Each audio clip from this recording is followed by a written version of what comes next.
Hello guys, तर स्वागत आहे तुमचं आपल्या या यूट्यूब चॅनलवरती. मित्रांनो, चॅनलवर नवीन असाल तर चॅनलला सबस्क्राईब नक्की करा आणि अशाच नवनवीन अपडेट्स आपल्या चॅनलवरती पाहत राहा. सनायाने सांगितलं होतं की इशिताला 1000 कॉपी काढायच्या होत्या, त्यामुळे ती एक एक करून आपले काम करू लागली. प्रिंटरजवळ उभे राहिल्यामुळे इशिताला थोडं वाकावं लागत होतं, त्यामुळे तिची कंबर अधिक उठून दिसत होती. तिची बॅकलेस ब्लाऊजही लक्ष वेधून घेत होतं. राजेश आणि त्याचा साथीदार, जे आत्तापर्यंत इशिताकडे पाहत होते, त्यांच्या नजरा आता लालसेने भरल्या होत्या. दरम्यान कबीर आपल्या केबिनमध्ये इशिताला शोधत होता. त्याने कॅमेऱ्यांमधून सर्व ठिकाणी पाहिलं, पण ती दिसली नाही. तेव्हा त्याला आठवलं की काही कॅमेरे त्याच्या फोनवरही सुरू आहेत. त्याने पटकन फोन सुरू केला. जसेच त्याने फोनमध्ये इशिताला पाहिलं, त्याच्या डोळ्यात राग भरला. कारण इशितासोबत उभे असलेले ते दोघे आणि त्यांची घाणेरडी नजर पाहून कबीरचा राग अनावर झाला. त्याने रागाने फोन टेबलवर फेकला आणि केबिनमधून बाहेर पडला. बाहेर काम करणारे सर्व कर्मचारी कबीरला इतक्या रागात पाहून घाबरले आणि आपापल्या जागेवरून उठू लागले. असिस्टंट रवी काही कर्मचाऱ्यांसोबत मीटिंगला चर्चा करत होता. त्यानेही कबीरला रागात पाहून आश्चर्य व्यक्त केलं आणि लगेच त्याच्या मागे गेला. सनया देखील आपल्या केबिनमधून कबीरला भेटायला बाहेर येत होती, पण त्याचा राग पाहून ती दाराजवळच थांबली. कबीर थेट डिपार्टमेंट नंबर 6 मध्ये जाऊन प्रिंटर रूममध्ये पोहोचला, जिथे इशिता उभी होती. राजेश आणि त्याचा साथीदार यांना अजिबात कल्पना नव्हती की कबीर आत आला आहे. पण जसेच त्यांनी इशिताच्या शेजारी रागाने उभा असलेला कबीर पाहिला, त्यांचे धाबे दणाणले. ते दोघेही घाबरून थरथर कापू लागले. इशितालाही कबीर तिथे आहे याची कल्पना नव्हती, पण कोणीतरी आल्याची चाहूल लागताच ती लगेच मागे वळली आणि कबीरकडे पाहू लागली. कबीरने आपला कोट काढून इशिताला दिला आणि रागाने राजेशकडे पाहत ते विचारलं, तुम्ही दोघे इथे काय करत आहात? आणि त्याचनंतर राजेश घाबरत म्हणाला, सर, आम्ही आमचं काम करत होतो. मॅडमला थोडं लवकर काम करायचं होतं, म्हणून त्यांनी सांगितलं की त्यांना आधी काम करायचं आहे, त्यामुळे आम्हाला थांबावं लागलं. नाहीतर आम्ही आधीच काम करत होतो. आम्ही काय केलं असतं? जर आम्ही नाही म्हटलं असतं तर आमच्यावरच आरोप झाले असते की आम्ही लेडी एम्प्लॉईचं ऐकलं नाही. आपण जे विचार करत आहात ते चुकीचं आहे. आम्ही फक्त मॅडमच्या निघण्याची वाट पाहत होतो. राजेशचं बोलणं ऐकून कबीर रागात होता, पण इशिता आश्चर्यचकित झाली. तिला स्पष्ट दिसत होतं की राजेश खोटं बोलत आहे. ती लगेच कबीरकडे पाहत म्हणाली, नाही, हे खोटं बोलत आहेत. मी इथे आले तेव्हा हे दोघं आधीपासूनच काम करत होते. मी त्यांना सांगितलं होतं की तुम्ही आधी तुमचं काम पूर्ण करा, मग मी करेन. पण त्यांनीच मला आधी काम करायला सांगितलं, म्हणून मी लगेच काम सुरू केलं. हेच खरं आहे. कृपया माझ्यावर विश्वास ठेवा. इशिताचं बोलणं ऐकून कबीर गोंधळला. दोन्हीकडून वेगवेगळ्या गोष्टी ऐकायला मिळत होत्या.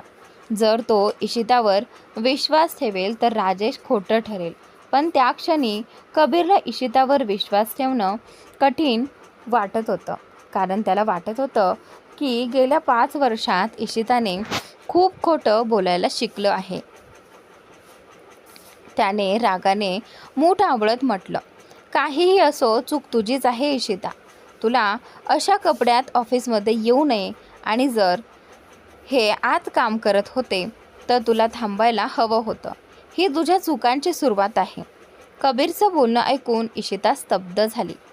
ती मनात विचार करू लागली, हा तोच कबीर आहे का जो तिला कधीच कपड्यांवरून काही म्हणत नव्हता? आज तोच तिच्या साडीबद्दल बोलतोय आणि तिच्यावर विश्वास न ठेवता त्या मुलांच्या खोट्या बोलण्यावर विश्वास ठेवतोय. तरीही इशिताला हेही माहिती होतं की कबीर पूर्णपणे चुकीचा नाही. तिने त्याच्यासमोर अनेक वेळा खोटं बोललं होतं, त्यामुळे त्याचा विश्वास ढासळणं स्वाभाविक होतं. इशिताने आपले अश्रू पुसले आणि कबीरकडे पाहत हलकं हसून म्हणाली, आय एम सॉरी सर, कदाचित चूक माझीच आहे आणि मी यासाठी तुमची आणि त्यांचीही माफी मागते. हे म्हणत ती त्या दोघांकडे गेली. नजर खाली करत म्हणाली, आय एम सॉरी, माझ्याकडून चूक झाली. मला आधी तुम्हाला काम करू द्यायला हवं होतं. पुढच्या वेळी मी नक्की लक्ष देईन. हे बोलत इशिताने कबीरकडे पाहिलं आणि त्याचा कोट काढून त्याला देत म्हणाली, आणि थँक्यू, तुम्ही इथे येऊन माझी मदत करत आहात. पण मला याची गरज नाही. तुम्ही आधीच खूप मदत केली आहे आणि आजही तुम्हीच माझी मदत करत आहात. मी वचन देते, तुम्हाला पुन्हा तक्रार करण्याची संधी देणार नाही. मी इथे काम करते तर पूर्ण मनापासून काम करेन आणि असं नाही आहे की मी फक्त ऑफिसचंच काम करेन. माझं दुसरं कामही सुरूच राहील. त्यासाठी मला पूर्ण वर्षभर इथे राहावं लागलं तरी चालेल. हे बोलून इशिता शांतपणे तिथून निघून गेली.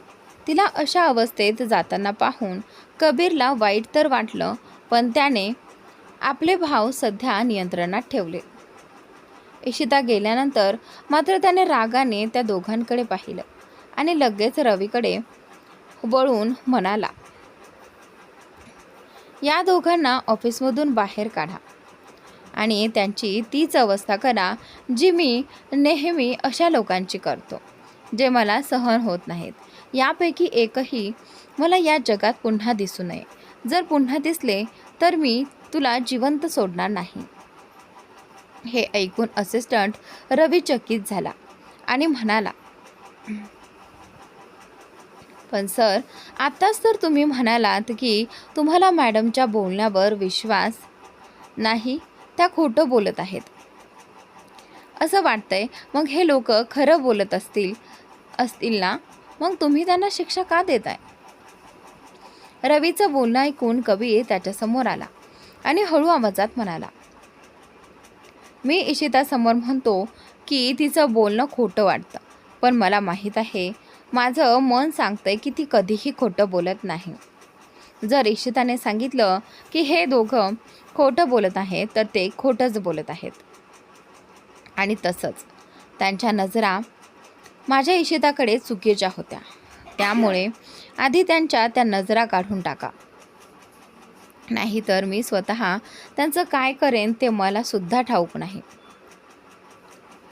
हे बोलून कबीर रागाने तिथून निघून गेला. त्याच्या बोलण्याने त्या दोघांना जबर धक्का बसला. त्यांना काही समजत नव्हतं की कबीर नेमकं काय सांगून गेलाय.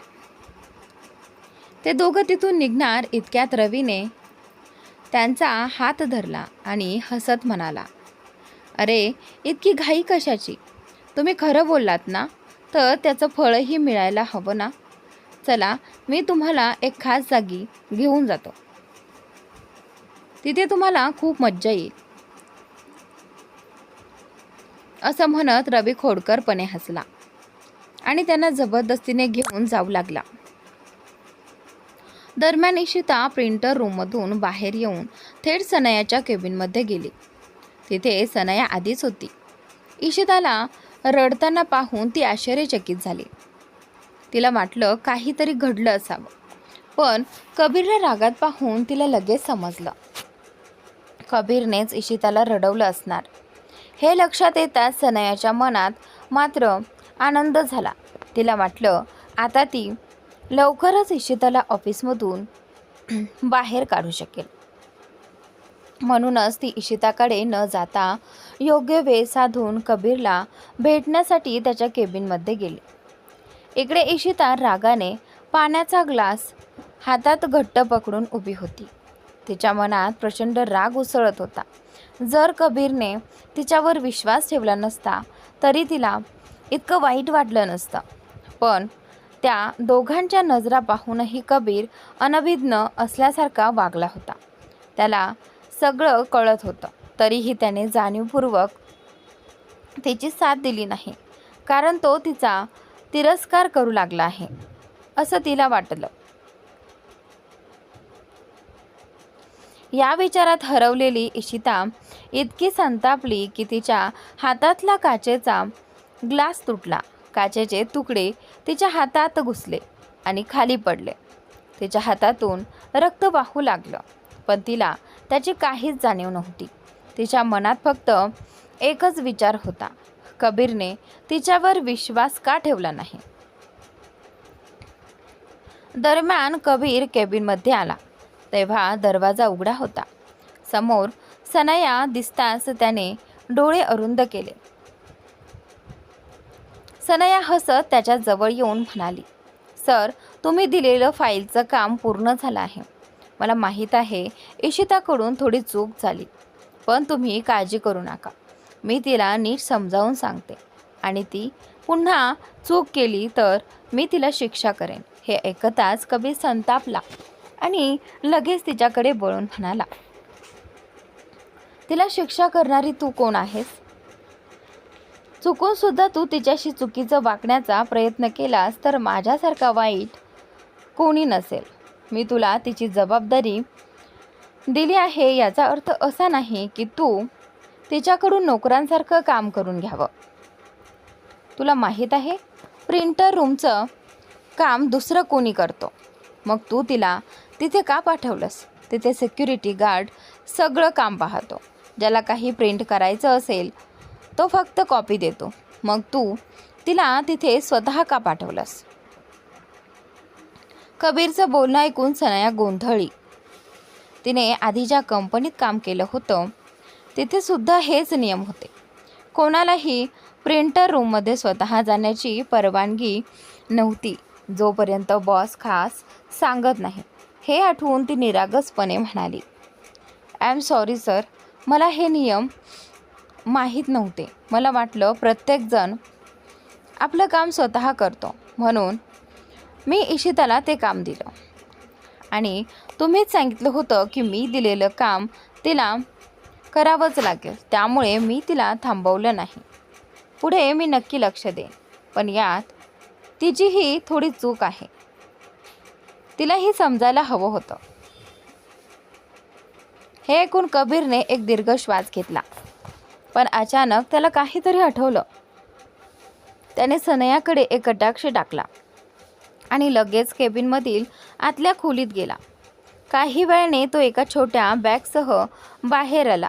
ते बॅग सनयाच्या हातात देत तो म्हणाला, ही बॅग इशिताला दे आणि सांग कपडे बदलून घे. कबीरच्या बोलण्याने सनाया खूपच हैराण झाली होती. तिला समजत नव्हतं की कबीर इशिताला कपडे का देत आहे. आतून मात्र ती रागाने पेटून उठली होती. तिला वाटत होतं की हे सगळं कबीर तिच्यासाठी करावं, पण इथे तर काहीतरी वेगळंच घडत होतं. तिने हलकसं हसत कबीरच्या हातातून तो कपड्यांचा बॅग घेतला आणि तिथून निघून गेली. इकडे कबीरने हे पाहताच तो शांतपणे आपल्या जागेवर जाऊन बसला आणि CCTV फुटेजमध्ये इशिताला शोधू लागला, पण इशिता त्याला कुठेच दिसत नव्हती. त्याने एक एक करून सगळे CCTV तपासले, मात्र जसं त्याने सनयाच्या केबिनकडे पाहिलं तसं त्याचे डोळे विस्फारले गेले. सनयाच्या केबिनमध्ये काचांचे तुकडे विखुरलेले होते. त्या तुकड्यांजवळ खूप सारा रक्त सांडलेलं होतं. हे दृश्य पाहताच कबीर एकदम अस्वस्थ झाला.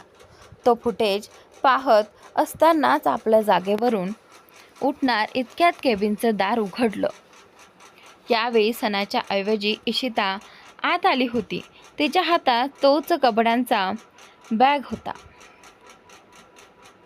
इशिताने तो बॅग कबीर समोर ठेवत विचारलं, मी विचारू शकते का तुम्ही हे कपडे का पाठवले? मी असे काय कपडे घातले आहेत की तुम्हाला राग येतोय? आणि तुम्हाला राग का येतोय? ही माझी निवड आहे. मी असेच कपडे घालते. जर तुम्हाला इतकीच अडचण होती तर ठीक आहे, मी निघून जाते. उद्या आल्यावर दुसरे कपडे घालून येईन, पण मला तुमच्याकडून दिलेले कपडे नको आहेत. हे सगळं बोलताना ती खूपच गोंडस दिसत होती.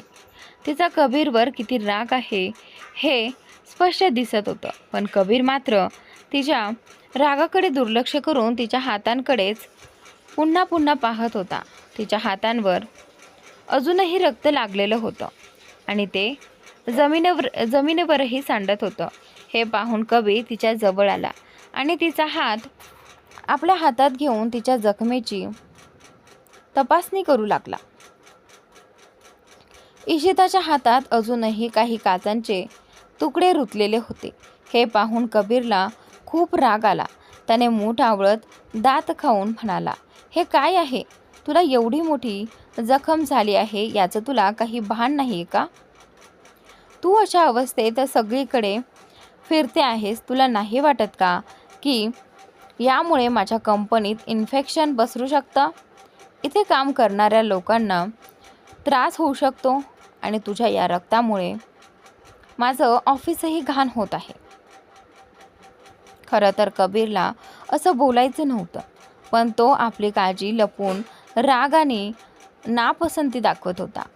इशिताने हे लक्षात घेतलं की तो तिची काळजी करतो आहे आणि ती क्षणभर चकित झाली, कारण कबीर काळजी न दाखवता नुसताच राग व्यक्त करत होता. तिने लगेच आपला हात मागे घेत म्हणाली, मला माफ करा, मला लक्षातच आलं नाही की मला जखम झाली आहे. मी लगेच साफ करते.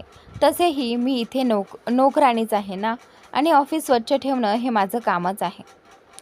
तुम्ही मला 2 मिनटं द्या, मी सगळं काही लगेच साफ करते. असं म्हणून इशिता केबिनमधून बाहेर गेली. जाण्यास निघाली, पण तेवढ्यात कबीरने तिचा हात पकडून तिला ओढत सोफ्यावर बसवलं आणि रागाने म्हणाला, शांतपणे इथेच बस. कसला ॲटिट्यूड दाखवतेस तू? चूक तुझी आणि वर मला ॲटिट्यूड दाखवतेस? तुला वाटतं का तुझा हा ॲटिट्यूड माझ्यासमोर चालेल? इथून उठायचा प्रयत्नही करू नकोस. मी परत येईपर्यंत इथून हलायचं नाही. तर मित्रांनो, आजचा भाग इथे संपतोय. पुढील भाग नक्की पहा.